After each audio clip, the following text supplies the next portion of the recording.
Sí, Ok, permítame, listo. Bueno, entonces, pues la idea es como, yo esta mañana, Alberto, esta mañana le mandé a todos el escrito el que elaboró, que yo no sé exactamente quién lo elaboró porque no tenía nombre.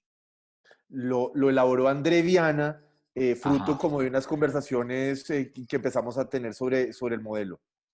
Bueno, muy chévere. O sea, ya, digamos que esta mañana lo compartimos todos lo tenemos. Digamos que como que esa es la idea de mirar. La idea es tratar de exponer algunas nociones sobre motivación, de tratar, o sea, hacia el futuro como de tener un acuerdo en las cosas importantes. Y yo tal vez quisiera como arrancar diciendo que, que a mí me parece que la experiencia es muy buena. O sea, me parece que lo que se logra con motivaciones distintas, con motivaciones cortas y digamos que con el esquema que estamos tratando de implementar, realmente es muy bueno. Yo creo que uno logra discutir mejor los proyectos, yo creo que los logra fundamentar mejor. Me parece que en lugar de perdernos en tantas cosas teóricas, si nos metemos en el caso concreto, uno termina discutiéndolo más fácilmente. Yo creo también que uno termina criticándolo más fácilmente, ¿sí? Porque como no hay tanta vuelta al tema, uno sabe de qué se está hablando inmediatamente y me parece que es mucho más fácil hacer las críticas. Luego creo que es más provechoso, yo creo que las decisiones son mejores, yo diría que son o más justas o más ajustadas a la realidad, lo que ustedes quieran, pero permite, cuando uno discute el grano, cuando discute lo que es, pues me parece que avanza mucho mejor. Entonces, yo lo que quería primero decirles es, a ver cómo paso aquí. Listo. Pues digamos que hay muchos temas. Yo quisiera hoy referirme fundamentalmente al esquema del fallo, pero voy a hacer como una vuelta muy general. Aquí yo metí dos presentaciones de PowerPoint y realmente a la que quiero llegar es a la esquema, que sea la final. Pero entonces simplemente hay algunas cosas muy generales. Pues el tema de redacción no lo vamos a tocar. El tema de redacción yo creo que es un tema que hay que afinar mucho, hay que mejorar muchas redacciones, es algún tema complejo, es de estilo, digamos que en nuestro equipo nos ayuda María Estela en ese punto.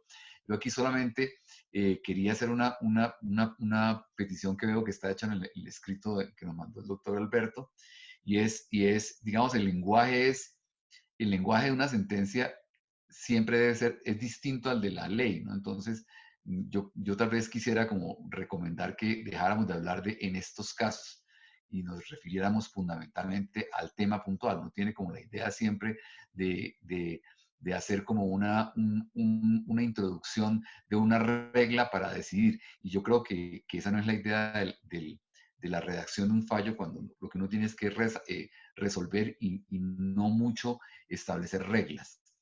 Eh, el otro tema que es un poco el tema del contenido de la decisión, aquí lo vamos a tocar muy rápidamente. Yo ahí en el contenido de la decisión, tal vez lo que quisiera, creo que hay que superar es un poco el temor de ser escuetos. Yo siento a veces que las personas cuando hacen una providencia muy simple, muy corta, como que les da miedo mandar la providencia así. Yo creo que la providencia puede ser tan corta, o sea, o digamos que tan corta o tan larga como sea necesario, pero creo que no hay que tener miedo a hacer una sentencia muy corta. Si, digamos, si una decisión es simplemente la ley dice esto y está equivocado en un párrafo, dos párrafos, y eso no tiene, digamos, que ningún problema. Más adelante yo tengo por ahí un ejemplo de una sentencia en la cual denunciaron a un juez por prevaricato porque la sentencia era muy corta y en realidad pues la corte claramente dijo que no se presentaba esto anterior. Perdón, corto aquí esto, tengo el teléfono prendido. Eh, creo que hay un punto que es fundamental, que habría que mirar a profundidad, y yo creo que es un tema que nosotros no hemos avanzado mucho, que es la competencia para la apelación. Yo creo que en algún momento tendremos que definir una regla muy clara y muy precisa de cuál es la competencia del juez de segunda instancia, porque uno ve a veces que cuando se trata de apelación del Estado, las reglas son distintas de cuando se trata de apelación del particular.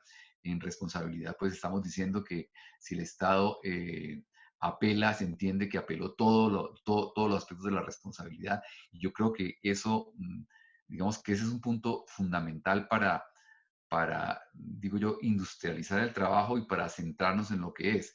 Yo creo que uno no puede meterse en temas que el apelante no mencionó o que el apelante o en parte de la sentencia que no impugnó. Yo creo que es, pero ahí me parece que no hemos sido muy claros. Hay una diferencia entre el Código de Procedimiento Civil y el Código Penal del Proceso. Digamos que los procesalistas dicen normalmente que hoy que pasamos de una competencia panorámica a una competencia restrictiva, pero ese es un tema que hay que avanzar, porque yo creo que inclusive en el CPC y en el CEPACA la competencia no puede ser tan panorámica y puede tratarse de volver a decir la sentencia de primera instancia.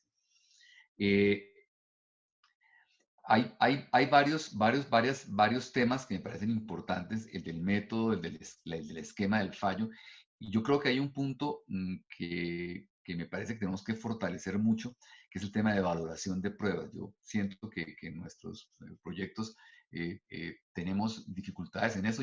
Tal vez hoy no alcancemos a hablar de ese punto, pero toda la gente que trabaja en argumentación generalmente ha dicho que los argumentadores le han dado mucha atención, le han puesto mucho cuidado al tema de la argumentación jurídica y muy poco cuidado al tema de la valoración probatoria.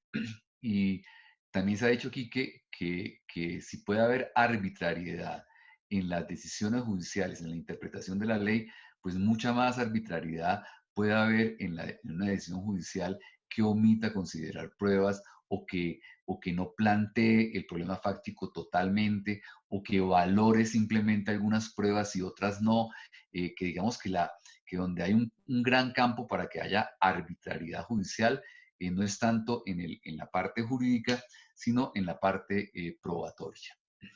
Yo aquí simplemente lo que quiero mostrar con esta bibliografía es decir que sobre providencias judiciales se ha escrito mucho, sobre motivación hay muchas cosas. Yo iba a tratar de meter aquí una presentación que nos hizo David Tejero, que yo creo que se la mandé a Alberto, que es sobre temas audiovisuales de motivación, sobre videos que me parece que son bastante buenos y bastante importantes. Los tenemos todos resumidos en una página. David nos los comparte posteriormente. El otro punto, pues aquí simplemente hago referencia a la congestión. Yo creo que indudablemente, si uno logra motivar adecuadamente, yo creo que podría disminuir la congestión.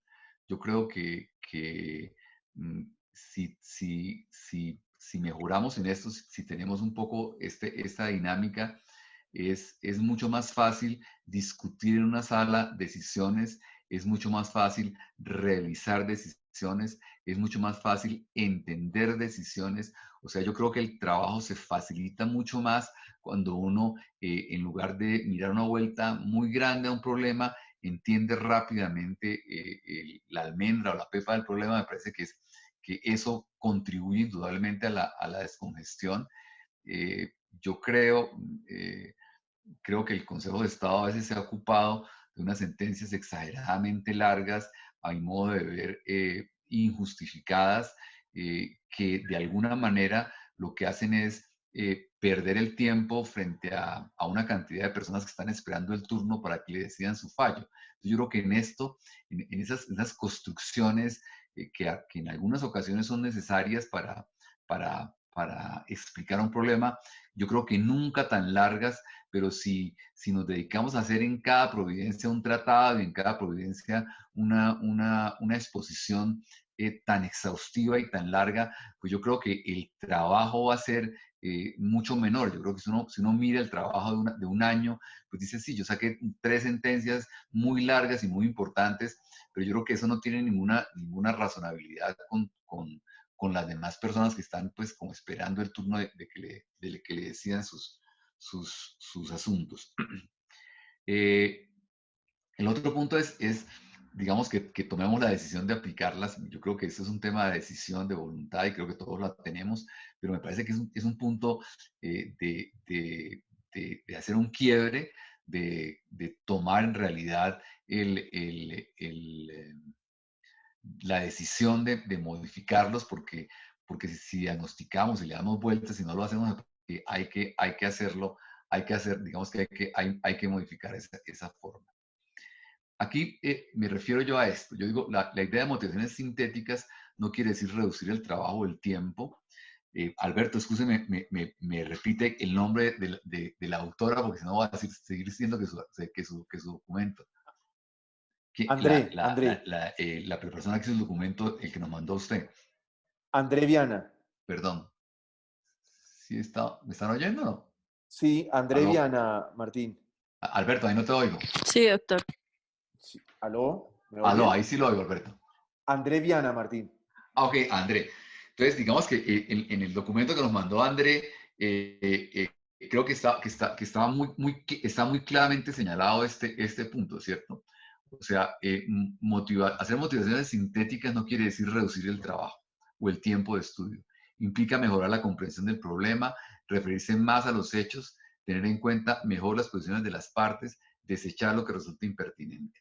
La congestión no se supera haciendo las cosas a las carreras, se supera haciéndolas bien, evitando corregir 1000 veces un escrito, logrando que se entienda fácilmente, buscando hacer un proyecto de calidad, buscando no perder el tiempo, no mostrando que se hizo cuando en realidad no se ha hecho. Digamos que este es un punto que tal vez está muy claramente tomado en el escrito de André, y es que hacer providencias sintéticas o cortas no es más fácil que hacerlas largas. Si uno de pronto hacer una cosa repetitiva, larga, en que copiamos cosas, en que no, en que no pensamos que todo debe tener una estructura, pues digamos que yo creo que puede ser una cosa larga, pero puede ser más fácil hacerla. Si yo no pienso primero en una estructura, y si yo, digamos que le voto todos los argumentos a la sentencia sin organizarlos, y hago o sea, termino decidiendo, pero la comprensión de la persona es muy difícil, la lectura es muy difícil, el entendimiento es muy difícil. Entonces, yo creo que el esfuerzo de hacer un esquema adecuado, estructurado, bien hecho, es un esfuerzo mayor que el que hacer una cosa larga. O sea, digamos que lo que estamos proponiendo no es una cosa más fácil de lo anterior, es una cosa que requiere, lo dice André, requiere abstraer, requiere analizar, requiere sintetizar, requiere como un orden en cosas, y entonces ese es digamos que es lo que hay allí. Yo creo que en muchas sentencias el camino fácil, a ver, yo lo miro así, el camino fácil en muchos casos es el verso, digo yo. El verso es meterle, o sea, hacerle toda una exposición teórica y no meterlo en el caso. Y el verso se copia fácilmente, ¿cierto? Digamos que el discurso de confundir y darle vueltas, pues ese no es, digamos que esa tarea de sintetizar, digamos que no es una tarea fácil, o sea, digamos que no estamos, me parece que Andrés lo resumió muy bien, o sea, no estamos mirando un tema fácilmente. Yo aquí hago cuando uno se pregunta ¿para quién proyecta y cómo proyecta? Pues yo hago simplemente un tema de qué hace cada persona del despacho. Entonces yo digo, el magistrado orienta decisiones, revisa proyectos, revisa los de los demás, discute y logra la aprobación, hace aclaraciones, ordenanzas de voto, y hace cosas administrativas, ¿cierto? Y yo aquí tal vez hay un punto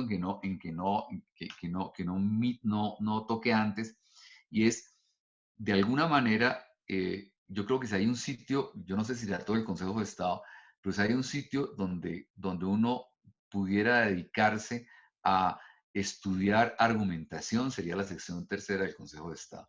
O sea, Aquí no hacemos sino examinar argumentos, sino examinar cómo están argumentadas las sentencias, o sea, no solamente para la apelación, no solamente para la tutela, ahora en privación de la libertad, pues tenemos que examinar cómo argumentó la privación de la libertad el juez, pero digamos que en materia de laudos arbitrales, cómo está, o sea, cuál fue la redacción, cuál fue la motivación adecuada, o sea, lo que hacemos en todo es examinar argumentación. Cuando lo que hacemos es revisar los proyectos de los demás, pues lo que realmente queremos hacer para llevar a la sábana es mirar cómo está argumentado, es mirar si está adecuadamente estructurado.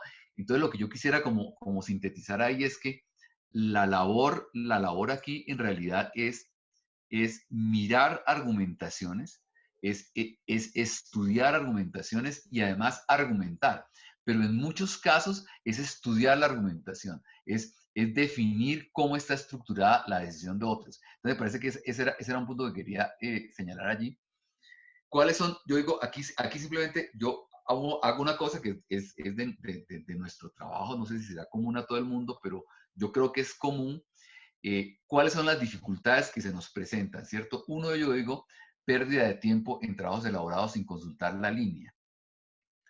A veces uno encuentra que la persona que ha proyectado el trabajo, el que ha hecho el proyecto, lo ha terminado. Y al terminarlo, se da uno cuenta que la línea que él escogió o la decisión que él tomó, pues digamos que no es la decisión que uno quiere tomar, o no es la decisión a la cual, al acuerdo que vamos a llegar, esa no es la decisión que queremos tomar, ¿cierto? Entonces ahí me parece o sea, yo creo que ahí hay una gran pérdida de tiempo. Hay una gran pérdida de tiempo porque la persona que ha redactado el proyecto no simplemente ha expuesto una idea, sino que lo ha redactado hasta el final. O sea, que ha cuidado la redacción, ha visto cómo lo hace, ha cuidado las palabras, las ha cambiado, ¿cierto? Y gran parte de eso se va a perder. Entonces, digamos que lo ideal sería poder definir una línea antes de redactarla. Ahora, en la definición de la línea también hay dificultades y tal vez esta es la propuesta que hacemos. O sea, a veces se define la línea cuando el asunto se lo exponen a uno de manera incompleta, aparece una lectura superficial, sin análisis crítico. Entonces, la persona le da a usted las ideas, pero no está como en el punto de discutirlo. Dificultad para realizar revisiones oportunas, dificultad para definir la línea y la forma de abordar. O sea, también, o sea no solamente puede que uno no esté de acuerdo, sino puede que uno no tenga, o sea, el que va a decidir no tiene todavía claro hacia dónde va, porque eso pasa en muchos casos. Y uno puede cambiar de acuerdo como va conociendo el caso. Entonces yo creo que en este tipo de dificultades, digamos que son las que uno podría tratar de superar si dividiera la construcción de la decisión de la redacción de la decisión. O sea, si uno lograra entender o lograra aplicar que hay dos etapas distintas. Una donde yo construyo la decisión, donde hago el esquema de la decisión, y otra donde yo redacto la decisión. Y entonces ahí yo tal vez vuelvo un poco al método francés. Ellos cuando le hacen el examen ese de 4 horas le dicen a uno, lo primero que usted tiene que hacer, o las 2 primeras horas, dedíquelas a hacer un plan estructurado. Y no escriba hasta que no tenga claro qué va a decir. Y no solamente hasta que no tenga claro qué va a decir, sino claro en qué orden lo va a decir. Y entonces yo creo que los abogados tenemos la mala costumbre de cuando hacemos un memorial o una sentencia, nos sentamos en el computador y arrancamos de una vez a escribir. Yo creo que esa arrancada de escribir, digamos que si uno pudiera decir, primero defino cuál es la decisión que voy a tomar, defino cuál es la estructura en que la voy a exponer. Y digo yo, o sea, o allá digamos, ese planteamiento el que hemos hecho nosotros, si uno pudiera decirle antes de redactar y a cuando van a discutir el proyecto, es decir, yo tengo los antecedentes, yo tengo la exposición del litigio, o sea, el problema es este, la estructura es este. Y cuando estemos de acuerdo en esas dos cosas, ahí sí arrancamos a trabajar. Y pasa mucho o sea, ese esfuerzo, yo creo que nosotros no hemos logrado hacer los esfuerzos, pero tenemos que hacerlo porque me parece que la discusión que uno tiene para fijar la línea tiene que ser más constructiva. Y para ser más constructiva, tiene que partir de que la persona que está haciendo el proyecto tenga un dominio perfecto del expediente, que conozca totalmente el expediente, que tenga una síntesis del problema, o sea, que ya le diga uno, la almendra del litigio, lo importante en el litigio es esto, y que tenga un proyecto de decisión. Y el proyecto de decisiones yo creo que se debe decir de esta manera, con esta estructura. Entonces, cuando uno se pone de acuerdo en todo lo anterior, a partir de allí arrancaría a escribir. Y con esto, digamos que perdería, o digamos que trataría de no perder el tiempo en esas cosas. Eh, Aquí, digamos que el otro punto es un poco para quién motiva. También André lo dice muy bien. A quien, o sea, el destinatario de nuestras motivaciones es el justiciable, explicar de manera clara lo que es, razón por la cual, pues digamos que no se trata de hacer ni exposiciones académicas, ni pedagogía, ni nada de esas cosas. Yo creo que aquí Perelman hablaba mucho del auditorio universal, que es el que intenta superar críticas y objeciones. Yo pienso a veces que en las salas se toman decisiones teniendo en cuenta qué es lo que piensa cada persona. Y a veces esas decisiones, pienso yo mucho en las de unificación, esas decisiones no aguantan la crítica posterior porque no se hicieron para todo el mundo, o sea, porque no superaron todas las críticas. Son decisiones que toman un acuerdo de las personas que estaban ahí, de las personas que pensaban de determinada manera, de los votos mayoritarios para obtener determinada decisión, pero a ratos no superan lo anterior. Entonces yo creo que el punto de hablar de auditorio universal sería que una decisión pues debería intentar superar todas las críticas posibles. Yo creo, por ejemplo, en muchas decisiones que uno lee la decisión y después lee el salvamento de voto y uno dice, pero aquí todos esos cuestionamientos que hicieron en el salvamento de voto, ¿por qué no están discutidos en la sentencia? ¿O por qué no están refutados en la sentencia? Entonces esos sentencias se quedan ahí como cojas de por vida. Yo tal vez recuerdo, por ejemplo, la sentencia, el tema de ese arbitral, cuando dijeron que el compromiso tenía que modificarse formalmente. Y se cambió toda la jurisprudencia que decía que cuando se contestaba la demanda y no se objetaba eh, el, la cláusula compromisoria, pues se entendía que estaba renunciada. Y uno mira los salvamentos de votos a esa sentencia y dice, pero todo esto que salvaban el voto aquí, ¿por qué no lo respondieron? Nunca lo respondieron. Entonces yo creo que la idea no es tener la mayoría, sino es superar las críticas. El otro punto de para qué, yo tal vez algún día cuando termine de escribir esto lo presentaría yo allí. Cuando uno estudia para qué motivar, eh, tal vez yo arranqué también en algún momento diciendo cuál es la justificación de no motivar. La motivación tiene toda una historia, particularmente frente a reglamentos y a leyes. Hay toda una historia en la cual dice por qué no se debe motivar.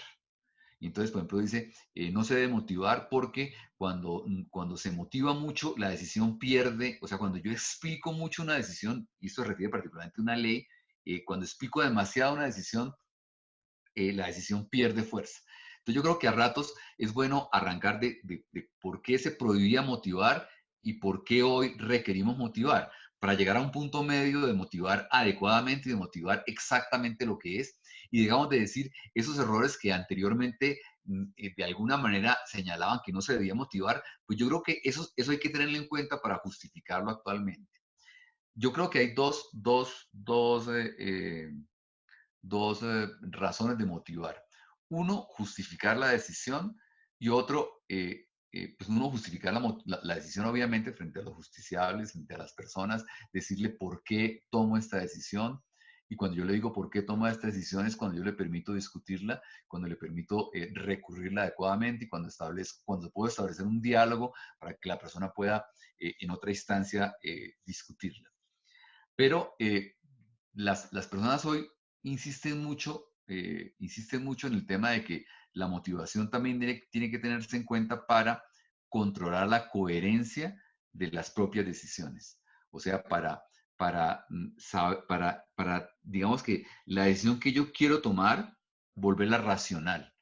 Porque a veces el juez quiere tomar determinada decisión, pero cuando empieza a explicarla, cuando empieza a tratar de explicarla, se da cuenta que esa decisión que quiere tomar, pues no se puede tomar, porque racionalmente yo no puedo tomar esa decisión. Entonces, la motivación yo creo que debe servir no solamente para justificar externamente la decisión, sino para que la persona que la está tomando evidencie que tiene una racionalidad en lo que está diciendo, para que controle su propia decisión y examine si es adecuado hacerlo. Y yo aquí tengo, me parece que el ejemplo clarísimo para mí es el tema de las privaciones de la libertad. En las privaciones de la libertad, cuando uno se pone a mirar cómo resolvió mucho tiempo el Consejo de Estado, uno diría, inclusive en la prensa salieron artículos sobre esto, decía es que el Consejo de Estado está, digamos que en eventos en los cuales hay presos por violación a menores o presos por casos execrables. Entonces, en esos casos, el Consejo de Estado no condena. ¿Sí? O casos en que el médico ha violado a una paciente o ha abusado de una paciente, el Consejo de Estado no condena. Y eso lo ha estudiado también en la doctrina para decir que ahí hablamos de los falsos inocentes. Y es que son eventos en los cuales el juez administrativo lo que está diciendo es, yo en este caso a este señor, además de que lo absolvieron, yo de premio no le voy a dar una indemnización. O sea, yo a este tipo no lo indemnizo. O sea, a este tipo, después de haber hecho esta cantidad de cosas, este delincuente de este modo, yo a este tipo no lo indemnizo. Entonces, esa puede ser mi decisión impector, mi decisión como juez. Yo no quiero indemnizar, ¿cierto? La pregunta es, ¿esa decisión de yo no quiero indemnizar es una decisión admisible?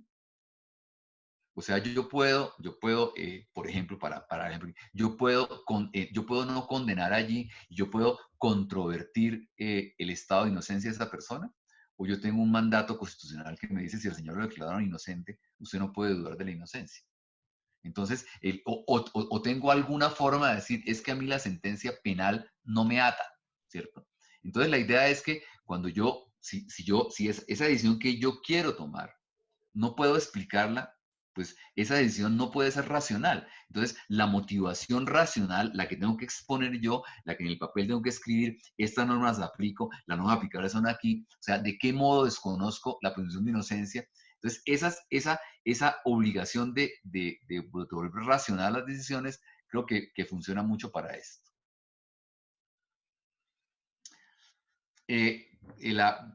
Digamos que la mayor extensión, eso lo dice la doctrina, pues está en contra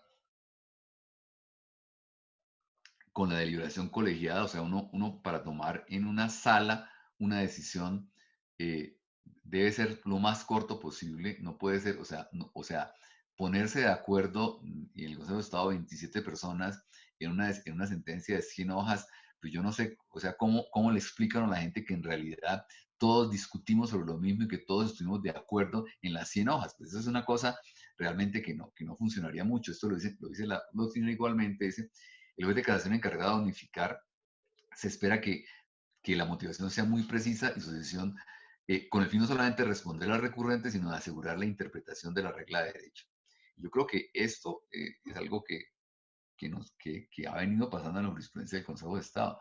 O sea, las sentencias de unificación, en la medida en que son tan largas, tienen tantas motivaciones, tienen tantas reflexiones, tienen tantas vueltas, pues dejan de ser reglas de derecho y terminamos ahora interpretando lo que se quiso decir en la unificación. Yo creo que eso hay que cambiarlo. Yo hoy quería simplemente hacer una referencia a una distinción que hay entre la novela y la sentencia, ¿cierto?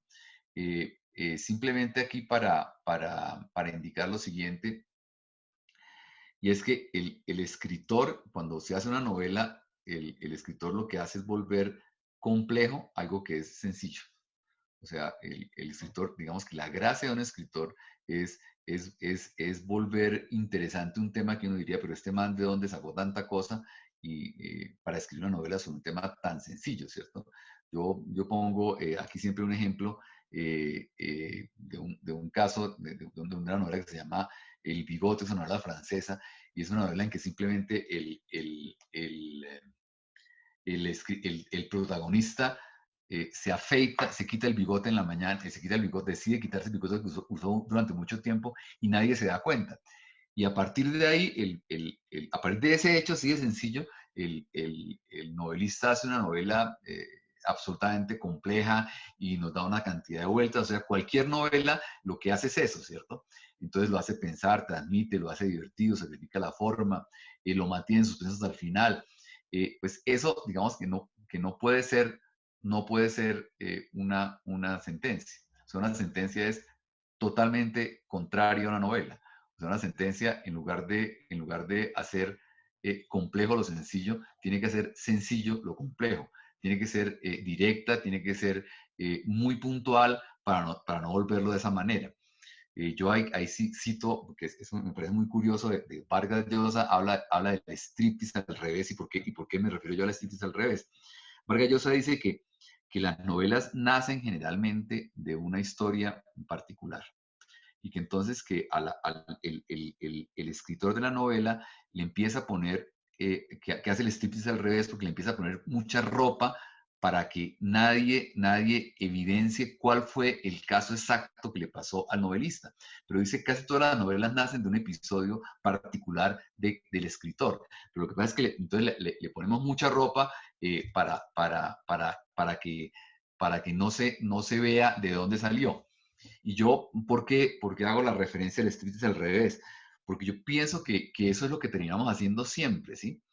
Cuando uno va a decidir el caso, cuando uno va a decidir el caso, quiere ver el caso en su justa proporción, el caso cortico, el caso chiquito, o sea, el desnudo, o sea, sin ningún ropaje y sin nada de lo anterior. Y lo que hacemos siempre es ponerle ropa, o sea, ponerle cosas, ponerle argumentos distintos, ponerle, cuando uno va, cuando alguien va a exponer en la sala, el caso aquí es este. Y entonces yo digo, pues el caso es este, ese es el caso que hay que meter en la sentencia. O sea, no hay que meterle toda la vuelta, porque pues, hacemos toda la vuelta grande cuando en realidad vamos a discutir el caso. Y si ustedes se fijan, lo que hacemos normalmente es eso. O sea, un proyecto y el proyecto lo vemos sábana. Entonces la sábana es para que cuando discutamos cómo vamos a opinar sobre eso, sepamos, logremos llegar otra vez a la almendra, ¿cierto? O sea, le quitemos todo lo que está anterior. Entonces yo creo que en la medida en que le quitemos todo ese ropaje y llegamos a lo que sea puntual, creo que podríamos mejorar. Hilación quiere decir, esto es se lo oí a alguien, que es ir directo al arco. Eh, yo tal vez más adelante hay una diapositiva con eso, no está aquí todavía, ¿no? Digamos que lo que, la idea de tener hilación e ir directo al tema, no incluir, digo aquí, no incluir supuestos fácticos o normas, ahí cito nuevamente a André, que lo dice muy bien, yo lo digo aquí muy ordinariamente, ella lo dice muy bien escrito, no incluir supuestos fácticos o normas o análisis que no son pertinentes, o incluso citación de normas que no son necesarias. Hay un libro que yo cito mucho, que es el libro de Pensar bien, pensar rápido, ¿cierto?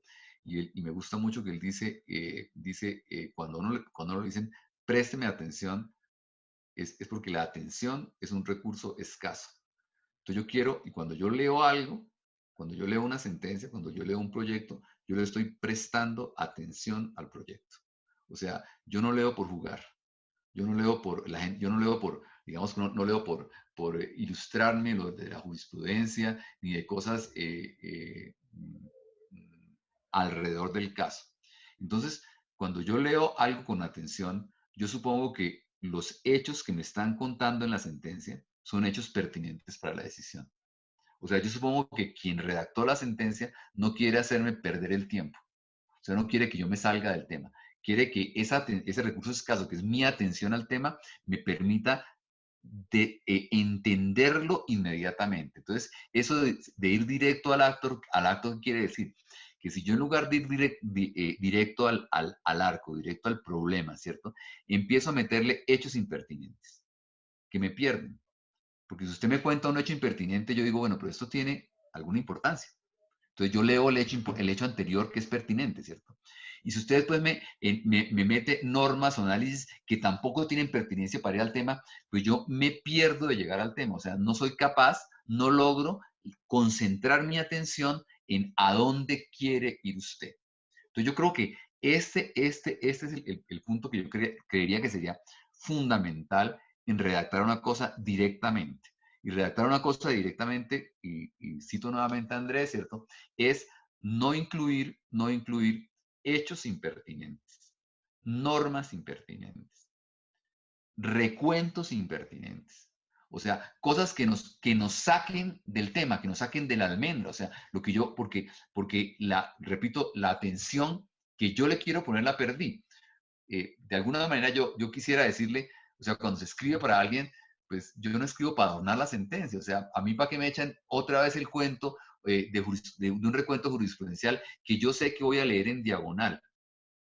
O sea, yo creo que eso es un poco o falta de respeto con el lector, ¿cierto? O falta de respeto con uno mismo o no sé, o no tener claro qué estoy haciendo.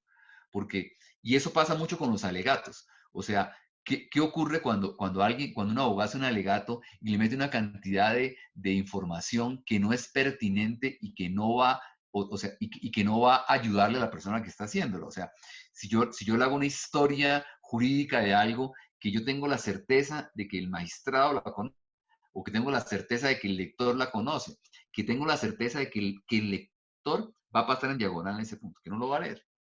O sea que esta es la repetición de la repetidera y no va a leer ese tema nuevamente. Entonces yo creo que eso es lo que uno debería fundamentalmente evitar al decir que debe ser directo. Entonces, la propuesta es redactar fallos judiciales que tengan como propósito exclusivo resolver un litigio adecuadamente, providencias breves de mejor calidad, hacer un análisis adecuado del litigio. Yo creo que eso lo repetimos mucho y también está en el documento de Andrés, ¿cierto? El otro punto que también está en el libro ese de pensar rápido y pensar bien, ¿cierto? Es cómo resuelve uno adecuadamente un problema. Entonces, para resolver adecuadamente un problema hay que tener en cuenta todas las consideraciones necesarias para resolverlas. Entonces, en la vida uno resuelve mal un problema si uno no tiene los presupuestos o si uno deja por fuera cosas, pues no está resolviendo bien un problema. Y entonces el punto allí sería considerar que resolver adecuadamente una sentencia tendría que incluir esto, que está también en el documento, que es incluir las peticiones y las posiciones de las partes, anunciar la decisión y justificarla incluyendo antecedentes y consideraciones necesarias para motivarla, digámoslo aquí, ¿cierto? Pero digamos que este es el modelo de los franceses para las sentencias. Ellos se refieren siempre a que una sentencia, o sea, una adecuada exposición de la controversia, lo que fundamentalmente tiene que incluir para yo poder decidir adecuadamente es cuáles son las peticiones y las posiciones de las partes. O sea, a partir de ahí es cuando yo puedo en realidad decidir lo que lo que voy a hacer, ¿cierto? Yo aquí hago una referencia del proceso escrito a la oralidad, porque yo creo que digamos que en este tema de la motivación me parece que es bueno hacer como un vínculo en el sentido de decir, si en el proceso escrito, en el proceso oral, si se supone que en la audiencia yo puedo dictar la sentencia, esa audiencia, la audiencia inicial, tiene una cosa que se llama fijación del litigio. Yo creo que la exposición del litigio es un poco eso, es un poco saber cuál es el problema que vamos a resolver. en la audiencia pues estamos con las partes, pero el juez, creo yo, el juez que hace bien la fijación del litigio, lo que debería en realidad es contextualizar el problema, o sea, decir, ¿cuál es el problema que yo voy a resolver? O sea, digamos que si hablamos de un ring de boxeo, o sea, ¿qué es lo que va a quedar metido en ese ring de boxeo? O sea, ¿qué es lo que yo tengo que considerar? Y las partes en ese momento habría que dar la oportunidad a las partes para que las partes dijeran, mire, yo creo que a usted le falta meter esta parte del problema, o a usted le falta meter esta parte del problema. Los jueces no permiten eso, porque los jueces si uno llega a decir algo en la audiencia, le dicen, aquí no se puede alegar. Pero yo creo que el objeto de la fijación del litigio es fundamentalmente ese, y yo creo que esa es un poco la misma idea que uno manejaría aquí cuando habla de la exposición del litigio. O sea, tener claro cuál es el problema a partir de la posición de las partes. Creo que tenía otro, perdón.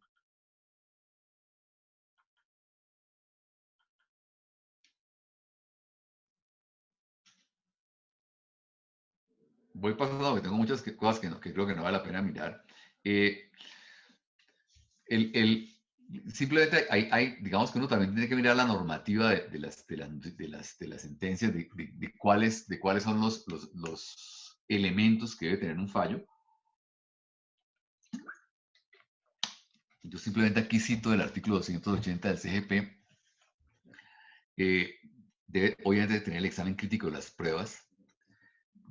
Esta parte no la podríamos desarrollar aquí, pero sí me parece que esa parte de las pruebas es fundamental, que es lo que yo creo que en materia de pruebas debe funcionar. Uno, digamos que uno podría decir que no es motivar en pruebas. Entonces, motivar en pruebas no es exponer todas las pruebas. O sea, no es exponer en un capítulo, decir las pruebas sobrantes en el expediente son tales.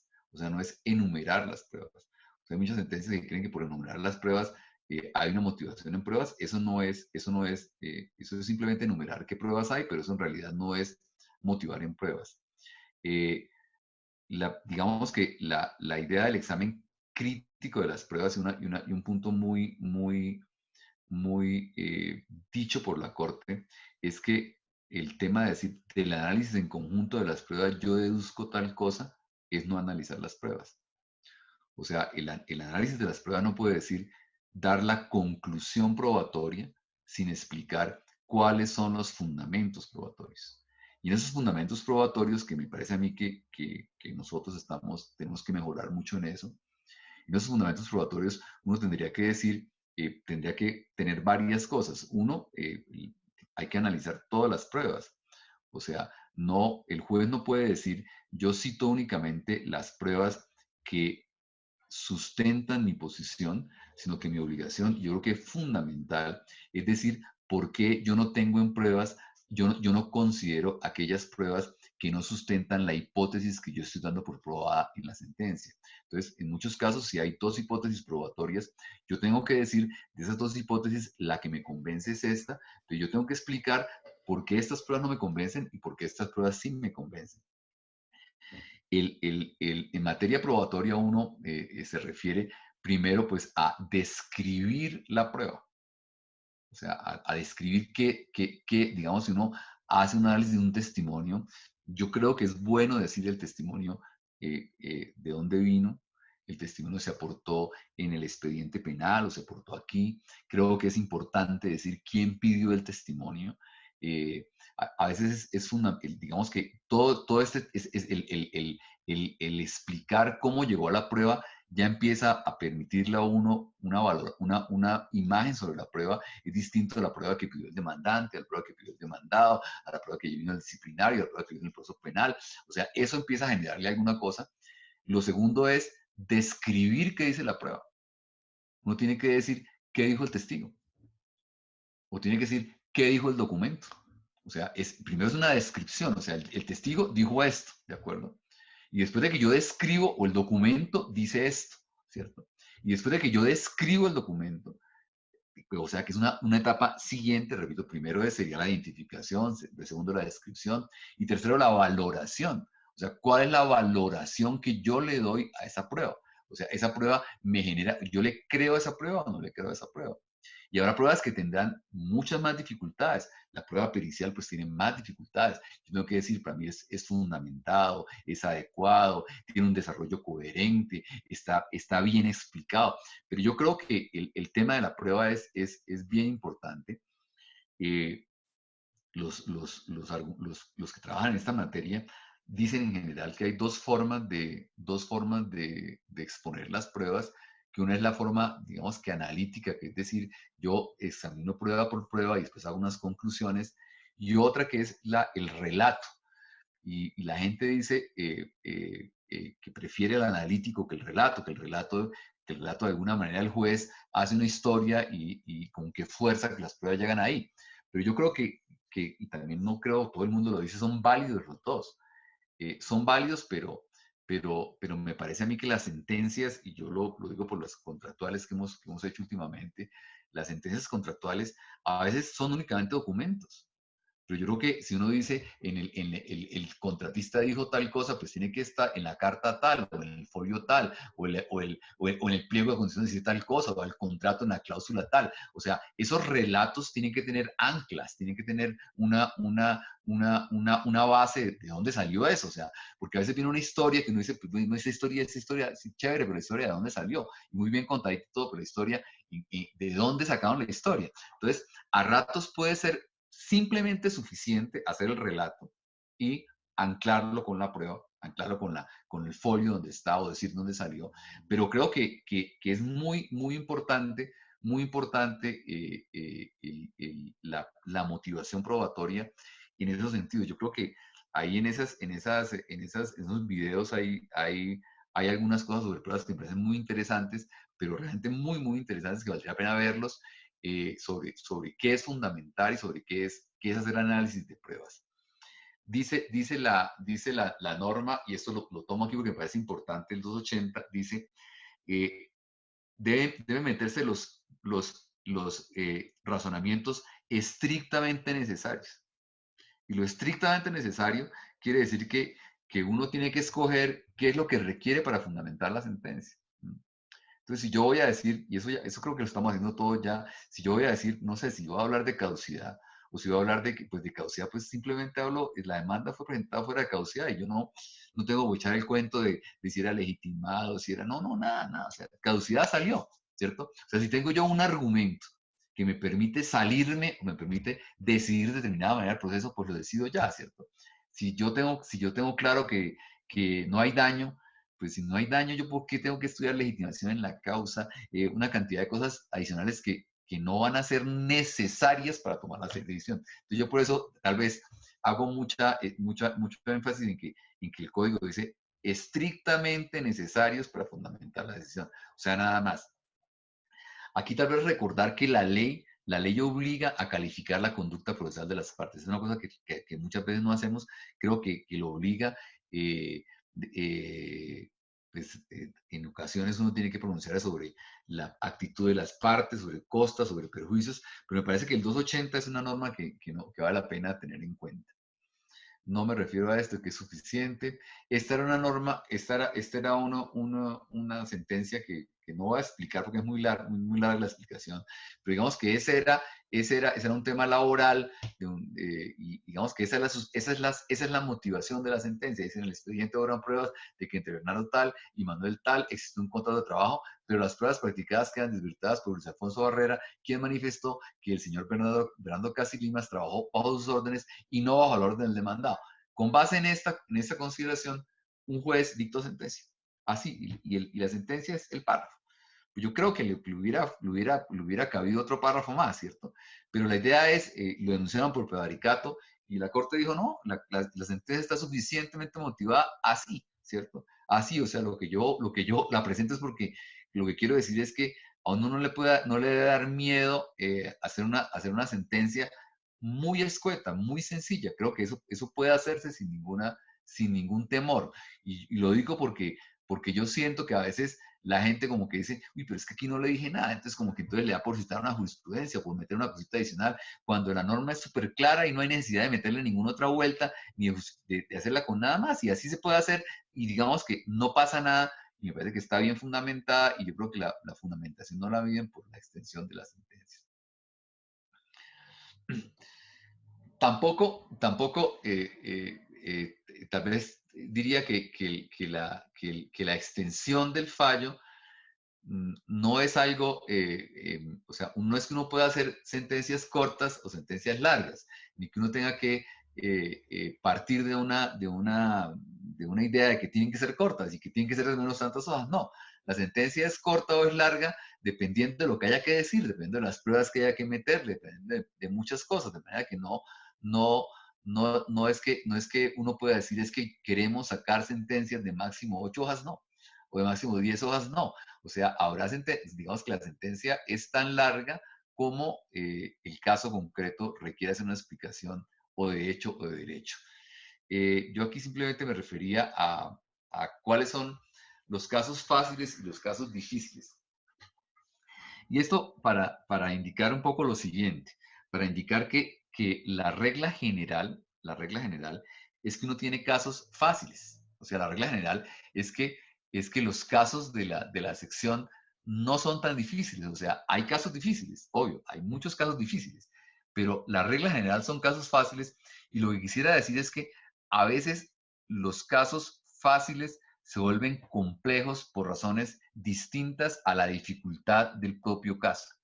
Hay casos en los cuales este caso o fue mal planteado, o es incompleto, o es enredado, o sea, pero el problema no es del caso, sino el problema es de cómo vino la demanda enredada y eso es lo que hace el problema. Entonces yo creo que hay que partir de determinar, si uno determina cuál es la almendra del problema y lo explica adecuadamente, habría que superar un poco esos casos difíciles que en realidad no son difíciles. Entonces yo digo aquí un caso fácil es aquello, esto no lo digo yo, esto es una cita no sé de quién, cuya formulación normativa es unívoca, su significado del caso no cae en la zona de penumbra, la regulación del caso es consistente, o sea, no hay ningún problema en la resolución de derecho, y que además los juristas acuerdan que el tribunal lo resolverá mecánicamente mediante un razonamiento silogístico, cuya premisa mayor es la norma jurídica. Creo que aquí había otra definición que me gusta más. Dice, en relación con los primeros, el ordenamiento jurídico provee una respuesta correcta que no se discute y los segundos, por el contrario, se caracterizan porque al menos en principio cabe proponer más de una respuesta correcta. Entonces, la norma no es clara o hay más de una respuesta correcta que se sitúe dentro de los márgenes que permite el derecho positivo. Un caso puede ser trágico cuando en relación con el mismo no cabe encontrar una solución que no sacrifique algún elemento esencial de un valor considerado fundamental desde el punto de vista jurídico y moral.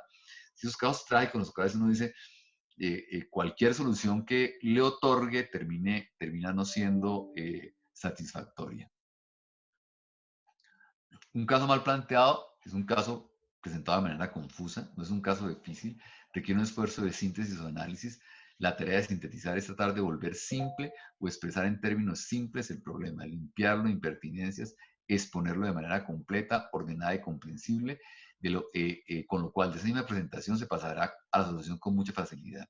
Hay eventos en los cuales eso que parece simple se problematiza porque se indagan aspectos o se realizan análisis que se pasaron por altos y que resultan necesarios para resolver el problema. El error que no puede ocurrir es problematizar lo simple sin necesidad. O sea, hay eventos, claro, que uno lo vio sencillo de entrada y después cuando se empieza a preguntar cada cosita, pues se le enreda el tema, ¿cierto? Pero la idea es no plantear dificultades que no existen, que son impertinentes. Eh, o sea, yo creo que hay muchos eventos en los que hay dificultades. Entonces la idea es no volver más complejo lo que en realidad puede ser, digamos que simple. No repito esto. No me voy a referir a ese tema de la apelación porque creo que ese es un tema que pues, que habría que mirar con más detenimiento. Tal vez, si quiere, tal vez tocó dos temas muy sencillos como para mirar un poco, más que todo, tener, digamos que, unicidad de términos, ¿cierto? Que sería lo que uno podría mirar allí. Uno diría que una sentencia tiene resoluciones y argumentos que la justifican o que sustentan la decisión. Entonces, el objeto del recurso puede ser revocar todas las decisiones que le están pidiendo a uno, revocar determinadas decisiones, reformar determinadas decisiones. Eso, la Corte y la jurisprudencia en real llama eso agravios. O sea, eso en general se dice cuál es el agravio frente a la decisión, o sea, o sea, qué es lo que yo quiero de la decisión. Es un poco, lo primero es o revoque todo o revoque determinadas partes, primer punto, ¿cierto? Fundamentos son las críticas al argumento de la sentencia. O sea, una cosa es lo que dice la sentencia, lo que resuelve la sentencia, y obviamente otra cosa son los argumentos que la justifican. Entonces, el objeto del recurso es qué quiero, o sea, yo qué quiero en el recurso, que se revoque todo. ¿Cuál es el fundamento del recurso? Es cuáles son las críticas que yo le hago a los argumentos. Y una noción nueva que ha metido el Código General del Proceso, que son los reparos, ¿sí? Digamos que simplemente para señalar la distinción, una cosa son los agravios, o sea, una cosa es contra qué va dirigida mi recurso. Mi recurso va dirigido, por ejemplo, en responsabilidad, únicamente va dirigido contra la resolución tal en que me dieron tanto de perjuicios morales. O sea, ese es el agravio, ¿cierto? ¿Cuál es el fundamento? O sea, el agravio ya marca obviamente un límite. Y el fundamento es porque yo critico esa sentencia, ¿cierto? El punto en el CGP es qué quiere decir reparos, ¿cierto?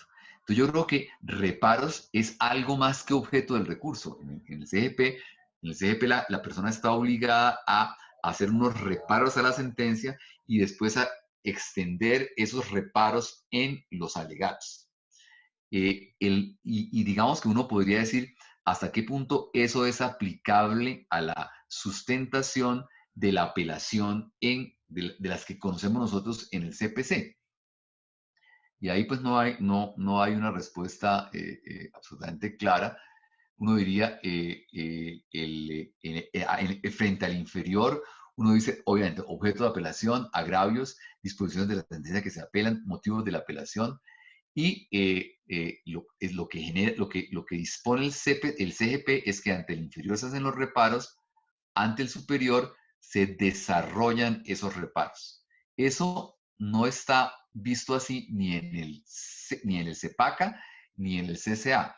Pero yo creo que digamos que la idea fundamental tiene que ser la misma. O sea, la idea fundamental tendría que ser que de lo que yo me puedo ocupar en la sentencia es de las objeciones